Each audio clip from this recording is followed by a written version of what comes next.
Sebelum ceritanya dimulai, silakan tulis di kolom komentar dari daerah mana saja teman-teman yang menonton cerita ini. Dan jangan lupa like dan subscribe, agar channel Cerita Ar bisa terus berkembang dan mempersembahkan cerita yang terbaik.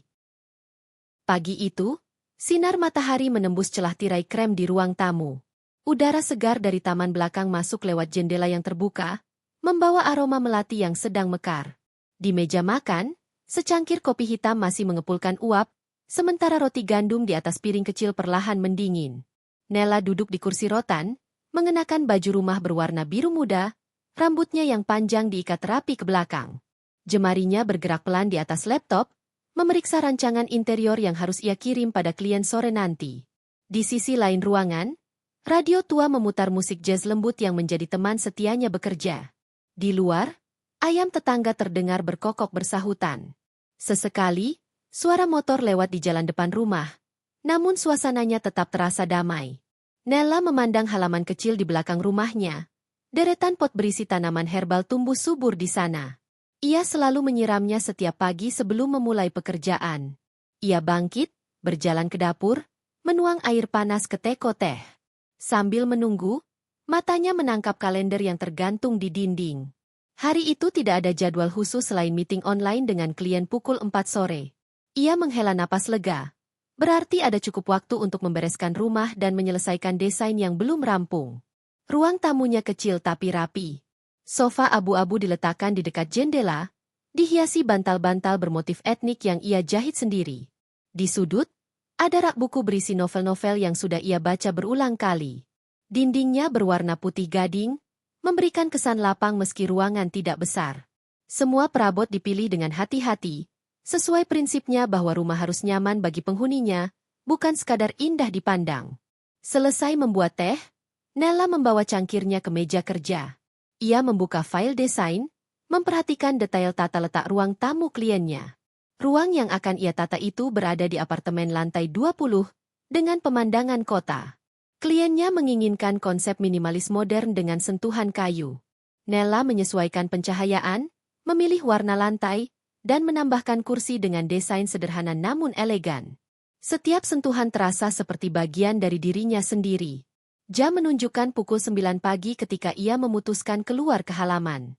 Udara terasa sejuk, langit biru cerah. Ia membawa penyiram air dan mulai membasahi daun-daun basil, rosemary, dan lavender. Air mengalir perlahan, memantulkan cahaya matahari. Nella tersenyum kecil saat melihat kumbang kecil hinggap di bunga lavender. Pemandangan sederhana itu selalu memberinya ketenangan. Tetangganya, Bu Rani, lewat di depan rumah sambil membawa keranjang belanja. "Pagi, Nel. Lagi nyiram, ya?" sapanya. Nella membalas dengan senyum ramah. "Pagi, Bu Rani." "Iya, sekalian lihat-lihat tanaman." "Bu mau ke pasar?" "Iya, mau beli ikan segar. Kalau mau, nanti saya bawakan sedikit." "Wah, terima kasih, Bu. Saya masak sayur bening hari ini, cocok banget." Setelah Bu Rani berlalu, Nella kembali fokus menyiram hingga semua tanaman basah merata. Ia lalu masuk ke dalam, mencuci tangan, dan menyalakan kompor untuk menyiapkan sarapan kedua, bubur oatmeal dengan potongan pisang. Sambil makan, ia membuka ponsel, membaca pesan dari adiknya yang tinggal di luar kota. Adiknya bercerita tentang pekerjaannya di sebuah startup, dan mengajak Nella berkunjung bulan depan. Nella membalas dengan janji akan mengatur jadwal agar bisa bertemu. Waktu berjalan tenang. Setelah membereskan dapur, ia mencuci pakaian, menjemurnya di halaman belakang, lalu kembali ke meja kerja. Desain yang tadi dikerjakan hampir selesai. Ia hanya perlu menambahkan render akhir. Sesekali ia berhenti, meneguk teh, lalu menatap keluar jendela. Di luar, daun-daun pepohonan bergoyang ditiup angin. Menjelang siang, ia memutuskan istirahat sebentar. Ia mengambil buku dari rak, duduk di sofa, dan membacanya sambil memeluk bantal kecil. Halaman demi halaman berganti, hingga ia tertidur sebentar, terbuai oleh musik jazz yang masih mengalun dari radio. Saat terbangun, jam menunjukkan pukul 12. Ia ke dapur, menyiapkan makan siang sederhana. Nasi, sayur bening bayam, dan ikan goreng. Sambil makan, pikirannya melayang ke masa lalu, mengingat betapa berbeda kehidupannya sekarang dibandingkan beberapa tahun lalu. Dulu, ia terbiasa tergesa-gesa menyiapkan sarapan sambil memastikan semua kebutuhan orang lain terpenuhi. Sekarang, ia memiliki kendali penuh atas waktunya. Meski kesendirian kadang terasa, ia mulai menemukan kembali dirinya sendiri dalam keheningan seperti ini. Setelah makan siang, ia merapikan meja, mencuci piring, lalu kembali ke laptop. Meeting online dimulai tepat pukul 4 sore. Kliennya, seorang pasangan muda, tampak puas dengan desain yang Nella tunjukkan. Mereka berdiskusi hangat tentang pemilihan warna, posisi lampu, dan penempatan tanaman hias. Setelah 1 jam, meeting selesai, dan Nella merasa puas dengan hasilnya. Matahari mulai condong ke barat, memancarkan cahaya keemasan yang menyinari ruang tamu. Nella menutup laptop, berjalan ke jendela, memandang langit yang mulai berubah warna. Burung-burung kembali ke sarang, dan suara anak-anak bermain terdengar dari kejauhan. Ia menarik napas panjang, merasakan ketenangan yang jarang didapat orang di tengah hiruk-pikuk kota. Malam datang perlahan. Lampu-lampu jalan menyala, udara menjadi lebih dingin. Nella menyalakan lampu meja, duduk sambil menulis catatan kecil tentang pekerjaan besok. Di luar, suara jangkrik terdengar samar. Ia merebahkan diri di sofa, memandangi langit malam lewat jendela. Di hatinya, ada rasa syukur meski masa lalu meninggalkan jejak yang belum hilang. Namun, untuk saat ini, ia memilih menikmati kedamaian yang ia miliki. ChatGPT. Fahmi duduk di ruang makan dengan kemeja biru muda yang baru saja disetrika. Tangan kanannya memegang gelas berisi jus jeruk yang masih dingin. Rambutnya hitam pekat, disisir rapi ke samping, dan wajahnya tampak segar setelah mandi. Di depannya, piring berisi roti panggang dan telur mata sapi sudah tersaji. Nella berjalan dari dapur membawa mangkuk kecil berisi salad, meletakkannya di tengah meja. Aku buat salad juga, biar nggak cuma roti dan telur, ujarnya sambil tersenyum. Fahmi mengangguk pelan. Iya, makasih, Nel. Ia mulai makan perlahan, sesekali menyeruput jus jeruk. Nella duduk di hadapannya, menikmati sarapan sambil bercerita tentang desain interior yang sedang ia kerjakan. Fahmi mendengarkan, tapi matanya sesekali melirik jam di pergelangan tangan. Aku harus berangkat agak cepat hari ini, ada meeting penting, katanya setelah menelan suapan terakhir. Nella paham. Sejak bekerja di perusahaan properti itu, jadwal Fahmi memang sering padat. Ia bangkit, merapikan piring Fahmi, dan membawanya ke wastafel. Dari dapur, ia bisa melihat Fahmi berdiri di depan cermin di ruang tamu, merapikan kerah kemejanya, memastikan dasinya lurus. Bau parfum mahal tercium samar, memenuhi ruangan. Beberapa menit kemudian, suara pintu mobil terdengar dari luar. Nella melongok lewat jendela, melihat Fahmi melambaikan tangan sebelum mobilnya melaju keluar gerbang. Di dalam hatinya, ada rasa bangga melihat suaminya tampil rapi dan percaya diri, meski ia juga menyadari jarak waktu yang semakin sering memisahkan mereka. Sore harinya, hujan turun deras. Nella sedang menata vas bunga di meja tamu ketika ponselnya berdering. Nama Fahmi tertera di layar. Halo, Mi? Halo, Nel. Aku pulang agak malam, ya. Masih ada pekerjaan di kantor. Baik, hati-hati di jalan.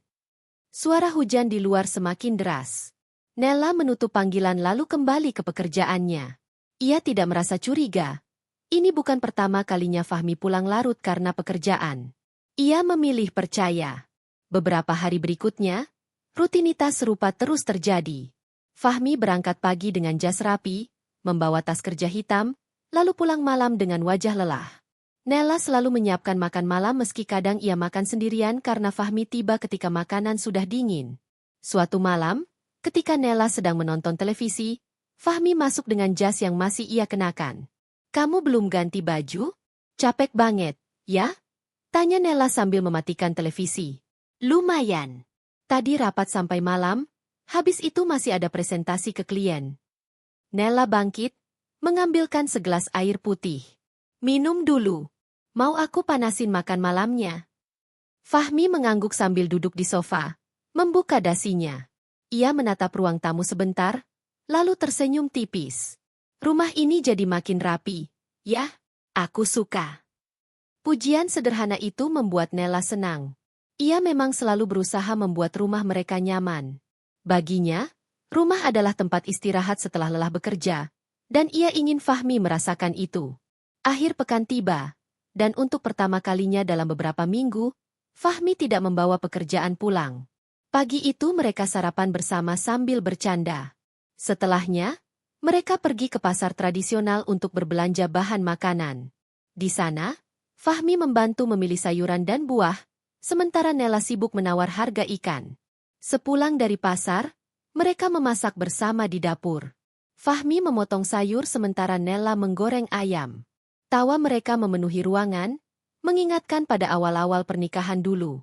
Makan siang terasa hangat, seperti kehidupan yang tenang dan sederhana yang Nela impikan. Namun, Nela juga menyadari satu hal. Telepon Fahmi nyaris tak pernah lepas dari genggamannya, bahkan ketika mereka sedang makan. Setiap notifikasi yang masuk, ia membukanya cepat-cepat lalu menyimpannya kembali. Nela tidak bertanya, memilih menahan rasa ingin tahunya. Beberapa minggu berikutnya, kesibukan Fahmi kembali meningkat.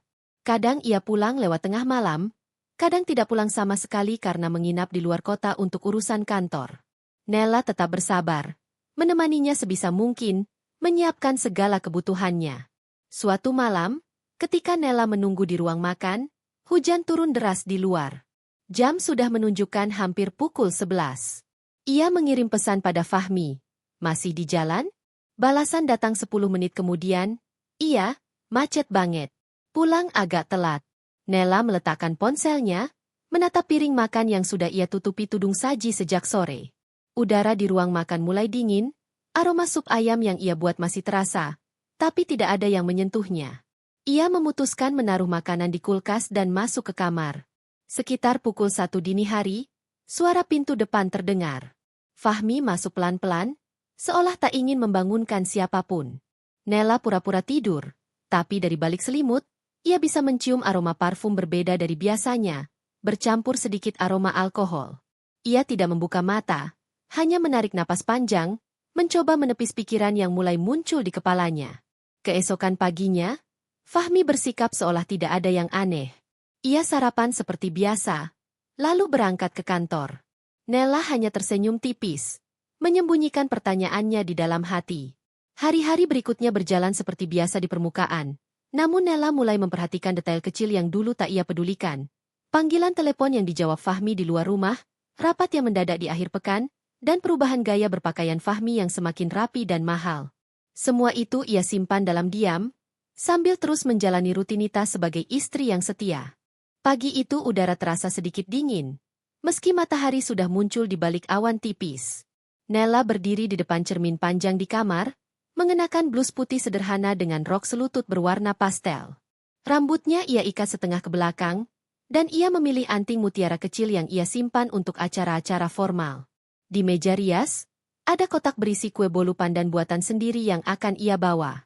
Hari ini, ia dan Fahmi diundang makan siang di rumah orang tua Fahmi. Mertua yang selama ini hubungannya dengan Nela berjalan datar, kadang hangat, kadang terasa dingin. Dari ruang tamu, terdengar suara Fahmi memanggil. Nel, kita berangkat sekarang? Aku udah siap. Nela menutup resleting tas kecilnya, mengambil kotak kue, lalu berjalan keluar. Fahmi berdiri di dekat pintu, mengenakan kemeja abu-abu dengan celana bahan gelap. Sepatunya mengilap, aromanya wangi parfum khas yang Nela hafal sejak awal mereka menikah. Perjalanan menuju rumah mertua memakan waktu sekitar 40 menit. Mobil melaju melewati jalanan kota yang mulai ramai. Nela duduk di samping Fahmi, tangannya memegang kotak kue di pangkuan. Ia melirik Fahmi yang fokus menyetir, sesekali berbicara tentang pekerjaannya minggu ini. Nela mendengarkan sambil sesekali mengangguk. Pikirannya sudah membayangkan suasana rumah mertua. Rumah orang tua Fahmi terletak di kawasan perumahan lama yang asri, dengan pepohonan rindang di kanan kiri jalan. Begitu mobil masuk ke halaman, Nela melihat taman depan yang terawat rapi, penuh bunga mawar merah dan putih. Teras rumah dihiasi kursi rotan dan meja kayu panjang, seperti siap menyambut banyak tamu. Begitu turun dari mobil, Nela mendengar suara pintu terbuka. Mertua perempuannya, Bu Ratna, muncul dengan daster batik, rambut disanggul rapi, dan tatapan yang sulit dibaca. Kalian sudah datang. Ucapnya datar. Assalamualaikum, Bu. Jawab Nella sambil tersenyum dan menyerahkan kotak kue. Ini aku bawakan bolu pandan, Bu. Bu Ratna menerima kotak itu sekilas, menatapnya sebentar.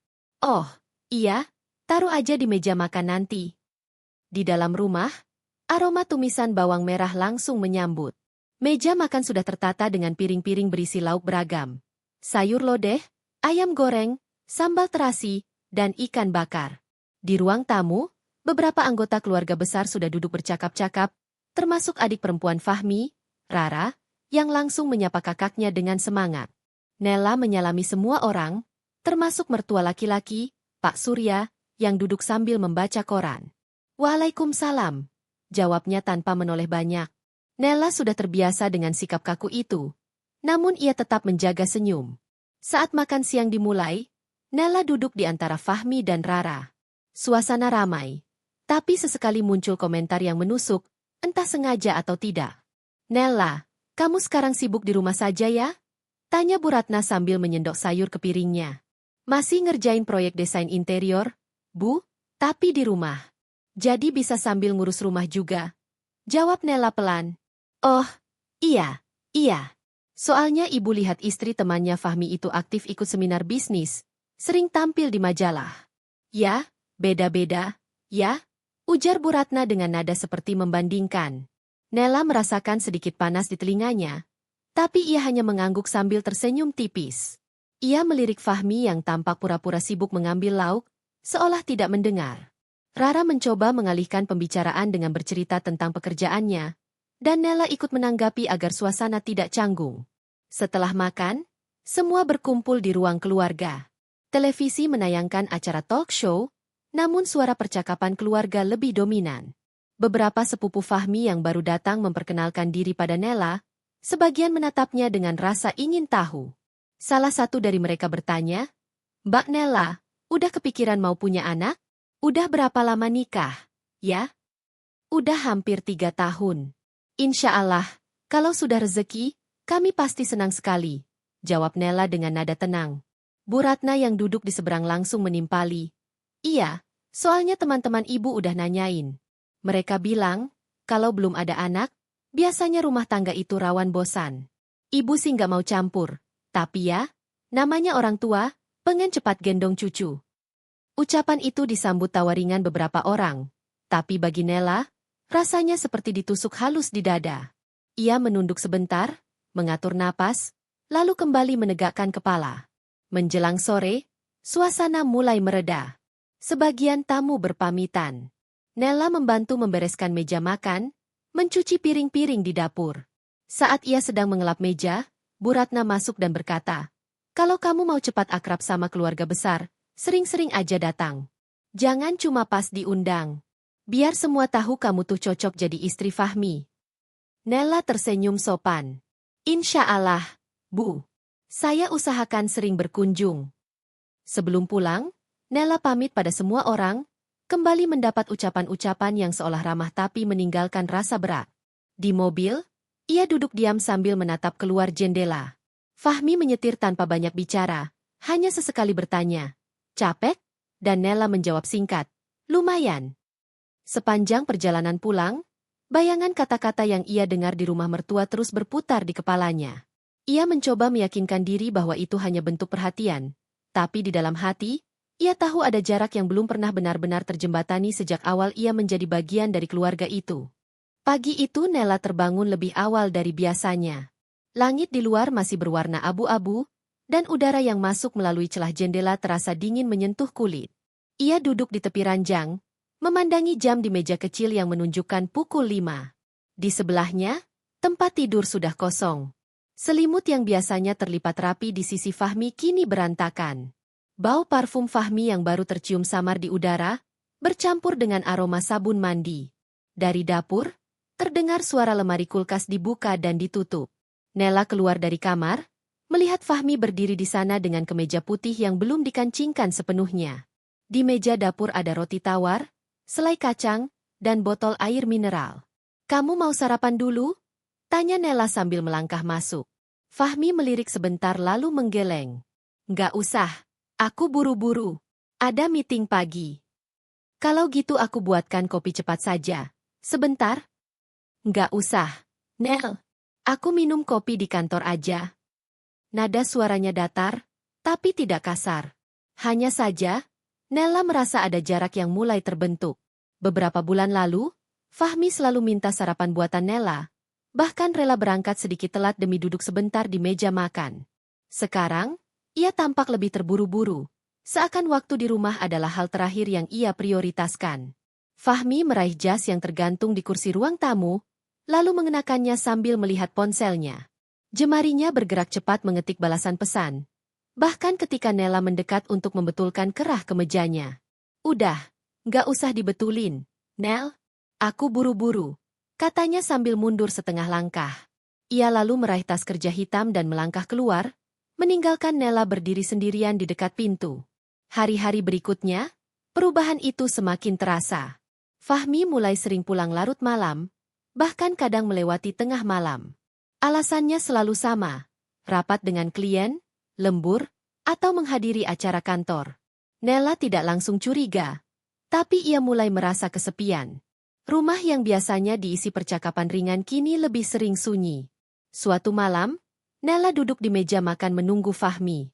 Makanan yang ia masak, sup ayam, tumis buncis, dan ikan goreng, sudah ia tutup dengan tudung saji sejak pukul 7. Jam dinding menunjukkan pukul 10 malam, tapi belum ada kabar. Ia mengirim pesan singkat, "Udah di jalan pulang?" Balasan datang 15 menit kemudian, "Masih di kantor. Ada revisi proyek. Pulang nanti malam." Nella menghela napas, memutuskan menyimpan semua makanan ke kulkas. Ia duduk di ruang tamu sambil menonton televisi, tapi pikirannya melayang ke masa awal pernikahan mereka. Dulu, meski sibuk, Fahmi selalu meluangkan waktu untuk sekadar makan malam bersama. Ia ingat, dulu Fahmi pernah berkata, "Makan sama kamu itu istirahat terbaikku." Sekarang, ucapan itu terdengar seperti cerita dari orang asing. Keesokan paginya, Nella terbangun sendirian lagi. Fahmi sudah berangkat sebelum subuh. Di meja makan hanya ada secari kertas kecil. "Pagi, aku berangkat dulu. Jangan lupa makan siang." Tulisan tangan itu rapi, tapi dingin. Beberapa minggu kemudian, Nella mulai memperhatikan hal-hal kecil yang berubah. Kemeja Fahmi kini lebih banyak yang baru, dengan potongan modern dan bahan yang tampak mahal. Dasi-dasi baru tergantung rapi di lemari, dan sepatunya sering berganti, seolah ia ingin selalu tampil sempurna. Ponselnya selalu ia bawa kemanapun, bahkan ke kamar mandi. Jika ada pesan masuk, ia akan membacanya cepat-cepat lalu memasukkannya kembali ke saku. Suatu sore, Nella sedang menyapu teras ketika Fahmi pulang lebih awal dari biasanya. Tapi kali ini ia tidak langsung masuk rumah. Dari balik pintu pagar, Nella melihat Fahmi berbicara di telepon sambil tersenyum kecil. Tatapannya tertuju entah kemana. Nella tidak bisa mendengar isi percakapan, tapi ekspresi itu bukan yang biasa ia lihat ketika Fahmi sedang bicara dengan rekan kerja. Saat Fahmi menyadari Nella memperhatikannya, ia buru-buru menutup telepon dan berkata, "Tadi ngobrol sama teman kantor. Ada urusan kerja." Ia lalu berjalan masuk, menghindari tatapan Nella. Akhir pekan yang dulu menjadi waktu mereka berdua kini berubah. Fahmi sering mengaku harus keluar untuk menemui klien atau menghadiri acara networking. Pernah suatu Sabtu, Nella mengajaknya makan malam di restoran favorit mereka, tapi Fahmi menolak dengan alasan lelah. Malamnya, Nella melihat unggahan di media sosial dari salah satu rekan Fahmi, foto sebuah meja restoran mewah dengan gelas anggur di atasnya, dan Fahmi duduk di sana bersama beberapa orang yang Nella tidak kenal. Nella menahan diri untuk tidak langsung bertanya. Ia memilih mengamati lebih lama, mencoba memahami apakah ini hanya fase sibuk pekerjaan atau ada sesuatu yang lebih dalam. Tapi di sudut hatinya, ada perasaan dingin yang mulai merambat pelan-pelan, rasa asing terhadap sosok yang dulu begitu ia kenal. Pagi itu udara terasa dingin menusuk tulang, meski sinar matahari sudah mulai menyapu halaman rumah Cika. Embun masih menempel di dedaunan, dan aroma tanah basah bercampur dengan wangi bunga melati dari pot di teras. Cika duduk di ruang makan, mengenakan gaun rumah berwarna biru muda, namun wajahnya terlihat pucat. Secangkir teh hangat di depannya sudah dingin, tak tersentuh sejak ia menuangkannya setengah jam lalu. Pikirannya melayang pada peristiwa semalam. Kata-kata Wahyu masih terngiang di kepalanya, tajam dan menusuk, seakan setiap hurufnya meninggalkan sayatan di hatinya. Ia bahkan tak sempat membalas, karena bibirnya terasa keluh, sementara tubuhnya gemetar seperti tak sanggup menopang beban yang tiba-tiba menghantamnya. Terdengar suara langkah kaki Wahyu dari arah kamar. Pria itu keluar dengan kemeja putih rapi, rambutnya sudah tertata, parfum beraroma wodi menempel kuat di udara. Tanpa menoleh, ia hanya mengambil jas dari kursi dekat pintu dan berkata datar. "Jangan tunggu aku makan siang. Aku ada meeting di luar." Cika hanya mengangguk pelan, menahan napas agar suaranya tidak pecah.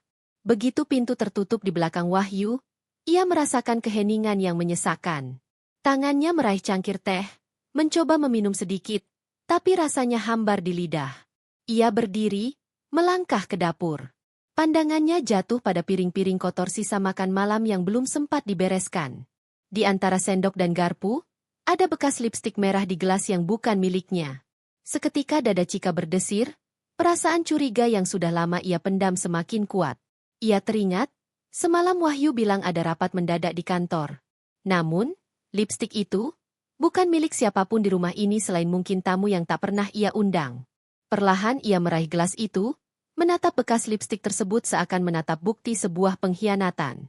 Tangannya bergetar, dan tanpa sadar ia meletakkan gelas itu di meja dengan sedikit keras. Jadi benar, gumamnya lirih, matanya mulai berkaca-kaca. Siang harinya, Cika duduk di ruang kerjanya. Di atas meja, laptop menyala dengan deretan email terbuka. Tapi ia tak fokus pada pekerjaan. Pikirannya dipenuhi pertanyaan. Siapa perempuan itu? Sejak kapan Wahyu berubah? Mengapa ia begitu mudah menciptakan jarak di antara mereka? Ponselnya bergetar. Sebuah pesan masuk dari sahabat lamanya. "Dina. Cik, aku lihat Wahyu di kafe tadi. Dia nggak sendiri." Pesan itu membuat jantung Cika berdegup kencang. Tangannya langsung mengetik balasan. "Sama siapa?" Tak lama, Dina mengirim foto. Meski diambil dari jauh, jelas terlihat Wahyu duduk berhadapan dengan seorang wanita cantik berambut panjang, mengenakan blazer merah. Mereka terlihat akrab, bahkan tawa wanita itu membuat Wahyu ikut tersenyum. Senyum yang sudah lama tidak pernah ia lihat ditujukan pada Cika. Cika memandangi foto itu lama sekali. Ada rasa panas menjalar di dadanya. Tapi bersamaan dengan itu, ada ketenangan aneh yang muncul. Ia merasa bagian dari dirinya yang dulu begitu rapuh kini mulai mengeras, seperti baja yang ditempa oleh api. Sore menjelang, langit mulai menguning. Cika berdiri di depan jendela, memandangi matahari yang perlahan tenggelam. Cahaya oranye menyapu wajahnya, membuat matanya yang berkaca-kaca berkilau. Ia menghela napas panjang, menegakkan punggungnya. "Kalau dia pikir aku akan diam saja, dia salah besar," bisiknya pada diri sendiri. Di dalam hati, Cika tahu, ia sedang berada di titik awal sebuah rencana besar. Rencana yang tidak hanya akan membuka kedok Wahyu, tapi juga membuatnya menyesali setiap kata dan keputusan yang telah ia buat. Luka yang ia terima hari ini mungkin tak terlihat oleh mata, namun justru itulah yang paling berbahaya, karena dari luka itulah kekuatannya akan lahir. Langkah-langkah kecil mulai ia susun di kepalanya. Ia akan menunggu, mengamati, dan mengumpulkan bukti. Saat waktunya tiba, ia akan memukul balik, bukan dengan teriakan atau air mata, tapi dengan langkah yang begitu terukur hingga Wahyu tak akan punya kesempatan untuk berdiri lagi. Di luar, angin sore berhembus, membawa aroma hujan yang akan turun malam nanti. Namun di dalam hati Cika, badai sudah mulai berkumpul, siap meledak kapan saja. ASCGP. Malam itu, hujan turun deras membasahi jalanan. Di ruang tamu rumah, Cika duduk sendirian di sofa dengan secangkir teh hangat yang sudah mulai kehilangan asapnya. Pikirannya tak henti memutar kejadian beberapa bulan terakhir. Bagaimana Wahyu, suaminya, mulai menjaga jarak, pulang larut malam, dan selalu punya alasan untuk menghindar. Televisi menyala, menampilkan berita ekonomi, tapi Cika tak benar-benar memperhatikannya. Ia hanya menatap kosong ke layar sambil memutar-mutar cangkir di tangannya. Rasa curiga yang selama ini ia tekan mulai tumbuh menjadi keyakinan. Ada sesuatu yang disembunyikan Wahyu. Sekitar pukul 9 malam, suara deru mobil terdengar memasuki halaman. Lampu depan rumah memantul di genangan air hujan. Wahyu masuk, menenteng jas kerjanya yang basah sebagian. Wajahnya tampak lelah, tapi di mata Chika ada sorot lain. Bukan sekadar kelelahan fisik, melainkan kegelisahan yang tak bisa disembunyikan. "Kamu belum tidur?" tanya Wahyu, berusaha terdengar santai sambil meletakkan jas di gantungan. Chika menggeleng pelan. "Nunggu kamu. Ada yang mau aku tanyain." Wahyu menghentikan gerakannya, lalu menatap istrinya sebentar. "Apa?" "Aku lihat kamu makin sering pulang larut, dan akhir-akhir ini kamu selalu terlihat gelisah. Ada masalah di kantor?" Pria itu terdiam sesaat. Hujan di luar seperti semakin deras, mengiringi ketegangan di antara mereka. "Gak ada apa-apa," jawabnya singkat. Jawaban itu justru membuat Chika semakin yakin bahwa ada yang disembunyikan. Ia memutuskan untuk tidak menekan malam itu, tapi matanya tak lepas dari suaminya yang berjalan ke kamar. Keesokan harinya, Chika diam-diam menyusul Wahyu ke kantornya. Ia datang tanpa memberitahu, berpura-pura ingin memberikan bekal makan siang. Namun setibanya di lobi, ia melihat sesuatu yang membuat langkahnya terhenti. Seorang wanita muda berpenampilan modis sedang berbicara akrab dengan Wahyu. Mereka tampak terlalu dekat untuk sekadar rekan kerja. Chika berdiri di balik pilar, mengamati interaksi itu. Wanita itu tertawa kecil sambil menyentuh lengan Wahyu, dan suaminya tidak menghindar. Perasaan panas menjalar di dada Chika, tapi ia menahan diri. Ia harus tahu lebih banyak sebelum mengambil langkah. Malamnya, saat Wahyu mandi, Chika memberanikan diri membuka laptop suaminya yang tertinggal di meja kerja. Tangannya sedikit bergetar saat memasukkan password yang ternyata mudah ditebak. Begitu masuk, ia menemukan folder bernama Proyek Khusus. Awalnya ia mengira itu berisi dokumen pekerjaan, namun yang ia temukan justru foto-foto Wahyu bersama wanita di kantor tadi, makan malam bersama, berlibur singkat, bahkan ada pesan singkat yang terlalu mesra untuk hubungan profesional. Jantungnya berdegup kencang. Dunia yang ia pikir masih aman, tiba-tiba runtuh. Namun Chika bukan tipe wanita yang akan bereaksi gegabah. Ia menutup laptop, lalu mengambil napas panjang. "Kalau dia mau bermain rahasia aku juga bisa," gumamnya lirih. Di kepalanya, mulai terbentuk rencana. Ia tahu bahwa untuk mengungkap semua ini dan membalasnya, ia harus bergerak hati-hati. Dan langkah pertama adalah mencari tahu siapa sebenarnya wanita itu, dan apa hubungannya dengan jabatan yang Wahyu incar. Pagi itu, sinar matahari menembus tirai kamar Chika, namun tak mampu mengusir rasa sesak di dadanya. Semalam, ia hampir tak bisa memejamkan mata. Kata-kata Wahyu yang dingin, sikap keluarganya yang memandangnya seperti orang asing, dan pandangan mata Irena yang penuh kemenangan terus berputar di kepalanya. Ia duduk di tepi ranjang, meremas jemarinya sendiri, mencoba mengendalikan gejolak di dalam hati. Telepon genggamnya bergetar. Sebuah pesan dari sahabat lamanya. "Dara, masuk." "Cik, aku lihat berita di media sosial. Benarkah itu? Kamu nggak cerita apa-apa ke aku?" Hati Chika mencelos. Ia tahu kabar itu pasti tentang gosip pernikahan Wahyu dengan atasannya yang juga dikenal sebagai wanita ambisius. Sementara di luar sana, cerita itu sedang menjadi bahan pembicaraan hangat, Chika justru terperangkap dalam badai rumah tangganya sendiri. Ia menarik napas panjang, mencoba menjawab singkat, namun Dara sudah menelpon. "Chika, kamu nggak sendirian. Kalau kamu butuh tempat, kamu bisa datang ke rumahku. Jangan diam saja, nanti kamu hancur di dalam." Suara Dara penuh kekhawatiran. Chika hanya menjawab lirih. "Aku belum siap, Dar. Aku harus kuat di sini. Aku nggak mau orang-orang pikir aku kalah." Namun, hati kecilnya mulai goyah. Semakin hari, tekanan dari keluarga Wahyu makin terasa. Ibu mertua yang biasanya ramah kini lebih sering menghindar atau hanya bicara seperlunya. Di meja makan, pembicaraan sering diarahkan ke topik Wahyu dan masa depan cerahnya, bersama rekan kerja yang konon bisa membantu karirnya melesat. Kata-kata itu bagai belati yang menggores perlahan. Di tengah rasa tertekan itu, Chika mulai memperhatikan perubahan sikap Wahyu. Lelaki itu sering pulang larut malam, dengan alasan rapat atau pekerjaan mendesak. Namun, ia tak lagi memberi kabar seperti dulu. Bahkan, ponselnya kini sering ia letakkan terbalik di meja, layar menghadap ke bawah, seolah menyembunyikan sesuatu. Suatu malam, ketika Wahyu pulang dengan jas beraroma parfum asing yang manis menyengat, Chika memberanikan diri bertanya, Kamu dari mana? Wahyu menatapnya sekilas, lalu menjawab singkat. Kerja. Jangan banyak tanya, aku capek. Lalu ia masuk ke kamar mandi, meninggalkan Chika yang berdiri terpaku. Hatinya berdegup kencang. Semua tanda itu terlalu jelas, namun ia masih menahan diri untuk tidak melabrak. Bukan karena tak berani, tapi karena ia tahu ini belum waktunya. Chika mulai menyusun rencana. Ia tak ingin hanya menjadi korban yang dibuang begitu saja. Ia ingin berdiri tegak, bahkan ketika orang-orang mencoba menjatuhkannya.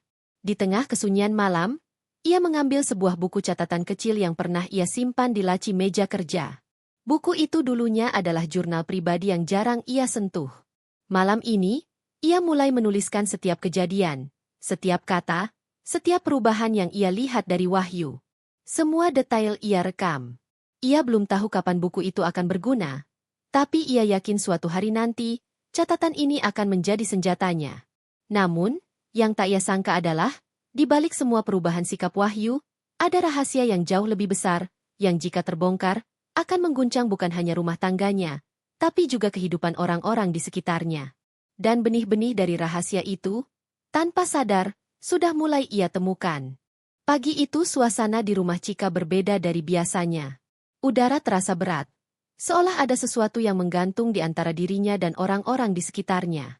Chika duduk di meja makan, menyentuh sendoknya dengan ujung jari, tapi tak benar-benar menyuap makanan. Matanya kosong, pikirannya berkelana jauh, memutar kembali setiap kejadian yang ia alami dalam beberapa bulan terakhir. Wahyu, yang duduk di seberang meja, sibuk dengan telepon genggamnya. Jemarinya lincah menari di layar, entah membalas pesan siapa. Ia sama sekali tidak menyadari, mungkin sengaja mengabaikan, tatapan kosong Chika. Helaan napas Chika terdengar pelan, namun cukup untuk membuat pembantu rumah itu menoleh cemas. Bu Chika, nasinya mau ditambah?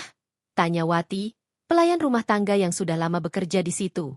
Chika menggeleng lemah. Tidak, Wati. Aku tidak selera. Suaranya lirih. Namun ada ketegasan yang membuat Wati tak berani memaksa. Di luar rumah, langit mendung. Awan kelabu menggantung rendah, memantulkan suasana hati Chika yang semakin muram.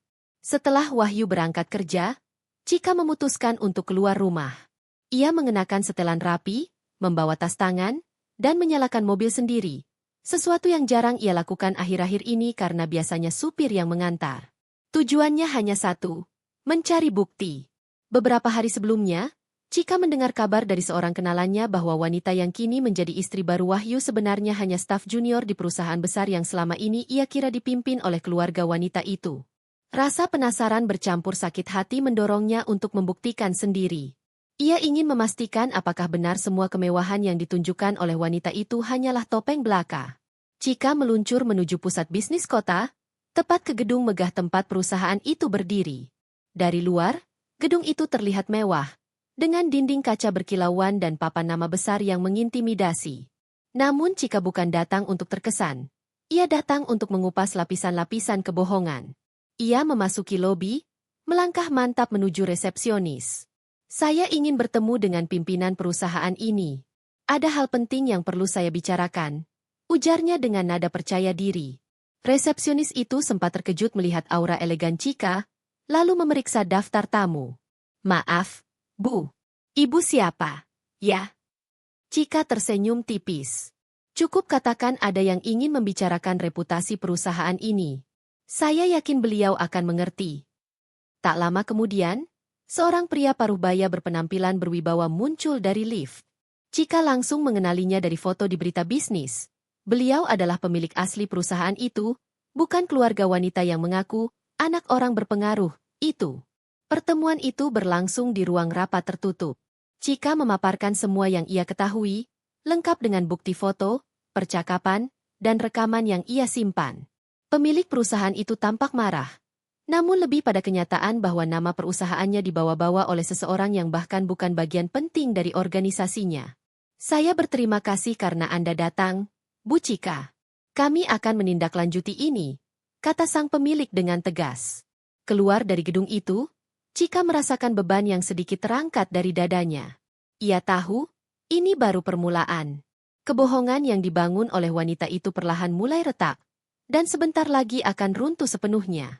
Namun Cika juga tahu, langkah berikutnya akan jauh lebih berisiko. Kali ini, ia bukan hanya berhadapan dengan wanita itu, ia juga harus berhadapan langsung dengan Wahyu, pria yang pernah ia cintai, yang kini berdiri di sisi orang yang membohonginya. Di dalam mobil, Cika memandang langit yang mulai menitikkan hujan. Tetes-tetes itu membasahi kaca, seperti simbol bahwa pembersihan sedang dimulai.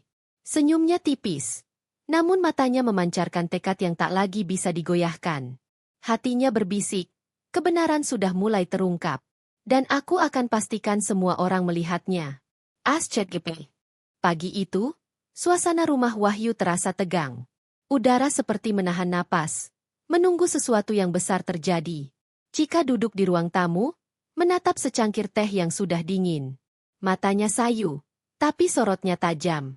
Di atas meja, tergeletak sebuah map hitam tebal berisi dokumen dan foto-foto yang ia kumpulkan selama berminggu-minggu.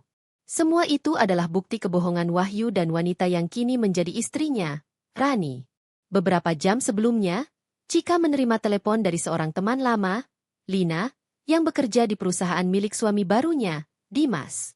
Lina memberitahu bahwa Wahyu dan Rani akan menghadiri acara perayaan ulang tahun perusahaan sore nanti. Cika tahu, itu akan menjadi panggung sempurna untuk membuka semua kebohongan mereka di depan semua orang. Ia berdiri, menatap cermin. Busana yang ia pilih kali ini bukan sekadar untuk tampil cantik, tapi untuk menunjukkan bahwa ia bukan lagi wanita yang pernah mereka injak-injak. Gaun panjang biru tua dengan potongan elegan membalut tubuhnya, dipadukan dengan perhiasan sederhana namun berkelas. Raut wajahnya tenang, tapi di baliknya ada badai yang siap meledak. Menjelang sore, Cika tiba di ballroom hotel mewah tempat acara berlangsung. Lampu kristal berkilauan di langit-langit, lantunan musik lembut mengalun, dan para tamu bercengkerama dengan gelas anggur di tangan. Begitu Cika melangkah masuk, beberapa kepala langsung menoleh. Ada bisik-bisik lirih yang menyebar, sebagian terkejut melihatnya. Di sudut ruangan, Wahyu dan Rani tampak sedang berbicara dengan sekelompok eksekutif. Rani, dengan gaun merah menyala, tertawa lebar, memperlihatkan rasa percaya diri yang berlebihan. Wahyu berdiri di sampingnya, mengenakan jas mahal yang mungkin dibeli dengan uang hasil manipulasi. Cika mendekat perlahan, langkahnya mantap. Saat hanya berjarak beberapa meter, Rani menyadari kehadirannya. Senyum di wajahnya perlahan memudar, berganti dengan ekspresi waspada. Wahyu, di sisi lain, terlihat gugup, seperti menyadari bahwa kehadiran Cika bukan tanpa alasan. "Selamat malam," sapa Cika dengan suara datar namun penuh penekanan. Semua orang yang berada di lingkaran itu otomatis terdiam. Tanpa memberi mereka kesempatan berbicara, Cika membuka map hitamnya dan mengeluarkan beberapa lembar foto. Foto pertama menunjukkan Wahyu dan Rani bertemu secara diam-diam jauh sebelum perceraian. Foto kedua adalah bukti transfer uang dalam jumlah besar dari rekening perusahaan yang kini mereka pegang ke rekening pribadi Rani. "Sepertinya malam ini adalah waktu yang tepat untuk membuka sedikit kebenaran," ucap Cika sambil meletakkan foto-foto itu di meja. Suaranya cukup keras untuk terdengar oleh tamu-tamu di sekitar. Desas-desus mulai menyebar. Beberapa orang langsung memotret foto-foto tersebut dengan ponsel mereka. Wajah Wahyu memucat. Sementara Rani mencoba menutupi kegugupannya dengan tawa kaku. "Semua ini hanya fitnah," teriak Rani, suaranya meninggi. "Fitnah." Cika menatapnya tajam. "Kalau begitu, bagaimana dengan rekaman ini?" Ia mengeluarkan ponselnya dan memutar rekaman suara Rani yang membicarakan bagaimana ia memanfaatkan posisi Wahyu untuk mendapatkan keuntungan pribadi. Ruangan yang tadinya penuh musik dan tawa berubah menjadi hening mencekam. Beberapa tamu mulai berbisik-bisik sambil melirik ke arah pasangan itu. Wajah Wahyu semakin tertekan. Ia tahu, kali ini tidak ada jalan untuk berkelit. "Aku dulu diam, karena kupikir kalian akan berubah. Tapi ternyata, kalian hanya semakin tamak," kata Cika, suaranya dingin seperti bilah pisau. "Sekarang, semua orang akan tahu siapa kalian sebenarnya." Rani menatap Wahyu dengan mata membelalak, seolah menyalahkannya. Wahyu sendiri hanya menunduk, kedua tangannya mengepal. Cika mengambil mapnya kembali, berbalik, dan melangkah pergi dengan anggun, meninggalkan ruangan yang kini dipenuhi kehebohan. Langkahnya mantap keluar dari ballroom, sementara di belakang, dunia Wahyu dan Rani mulai runtuh, bukan karena teriakan atau kemarahan, tetapi karena kebenaran yang dibuka di tempat yang paling mereka ingin pertahankan reputasinya. Matahari pagi memancarkan cahaya keemasan yang lembut, menembus tirai tipis di kamar Chika. Aroma harum kopi hitam bercampur dengan wangi roti panggang memenuhi udara, menandakan bahwa hari ini dimulai dengan tenang, setidaknya dari luar. Namun di dalam hati Chika, ada gejolak besar yang sudah dia persiapkan untuk meledak sejak beberapa minggu terakhir. Dia duduk di meja rias, menatap pantulan wajahnya di cermin. Wajah itu tidak lagi terlihat rapuh seperti setahun lalu. Kini, matanya tajam, penuh keyakinan, dan senyum tipis di bibirnya menyiratkan rencana yang matang. Rambutnya disanggul rapi, gaun putih sederhana melekat di tubuhnya, memberi kesan elegan sekaligus berwibawa. Pagi ini, Chika tidak hanya bersiap untuk menghadiri sebuah acara penting, tapi juga untuk membuka lembaran terakhir dari kisah yang telah membuatnya bangkit dari kehancuran. Di ruang tamu, beberapa berkas penting sudah tertata rapi di dalam tas kulit hitam miliknya. Dokumen itu bukan sekadar kertas. Itu adalah hasil investigasi panjang yang mengungkap manipulasi keuangan, penyalahgunaan jabatan, dan kebohongan yang dilakukan Wahyu serta istrinya yang sekarang, Ratna. Chika telah memegang bukti yang cukup untuk membalikan keadaan sepenuhnya. Ketika supir pribadinya tiba, Chika melangkah keluar rumah dengan langkah pasti. Mobil sedan hitam mengantarnya menuju sebuah hotel mewah di pusat kota, tempat sebuah konferensi pers akan diadakan. Di sana, puluhan wartawan sudah menunggu, penasaran dengan undangan misterius yang mereka terima. Begitu tiba, Chika langsung menjadi pusat perhatian. Blitz kamera menyala-nyala, memotret setiap gerakannya. Dia tidak menunduk atau menghindar, justru berdiri tegak, menatap lensa kamera dengan tatapan penuh percaya diri. Selamat pagi semuanya. Suaranya jernih dan tegas saat berbicara di podium. Hari ini, saya akan menyampaikan sebuah kebenaran yang selama ini disembunyikan. Para wartawan mulai sibuk mencatat, mikrofon diarahkan ke arahnya. Chika membuka map dan mengeluarkan tumpukan dokumen, menayangkannya di layar proyektor besar. Foto, grafik, dan bukti transfer bank terpampang jelas. Ini adalah bukti bahwa Wahyu dan Ratna telah memanipulasi data perusahaan, memindahkan aset ke rekening pribadi, dan melakukan penipuan demi mempertahankan posisi mereka. Namun, semua itu dilakukan dengan mengorbankan puluhan karyawan yang kehilangan pekerjaan dan investor yang dirugikan. Suasana ruangan menjadi tegang. Beberapa wartawan mulai mengajukan pertanyaan. Sementara di sudut ruangan, Wahyu dan Ratna yang baru saja datang tampak pucat pasi. Ratna mencoba menyela, namun suara protesnya tertelan riuhnya pertanyaan para jurnalis. Chika menatap mereka dengan tatapan yang tak lagi menyisakan amarah, hanya dingin dan penuh perhitungan. Kalian pikir aku akan diam? Kalian pikir setelah meninggalkanku demi ambisi murahan, aku akan membiarkan semua ini? Kalian salah besar. Suasana menjadi semakin panas ketika pihak kepolisian yang sudah bekerja sama dengan Chika masuk ke ruangan, menghampiri Wahyu dan Ratna dengan surat penahanan di tangan. Ratna mencoba menghindar, sementara Wahyu hanya terdiam, tak mampu berkata apa-apa. Blitz kamera kembali berderap cepat, mengabadikan momen itu. Setelah konferensi pers berakhir, Chika keluar dari ruangan dengan napas lega. Di luar hotel, angin sepal-sepal menyapu wajahnya, seakan memberi ucapan selamat. Dia tahu, ini bukan hanya tentang membalas dendam. Ini adalah tentang mengembalikan martabatnya, menegakkan kebenaran, dan menutup bab kelam hidupnya dengan cara yang elegan. Dia tersenyum tipis sambil menatap ke langit biru. Dalam hati, Chika berbisik, "Sekarang, aku bebas."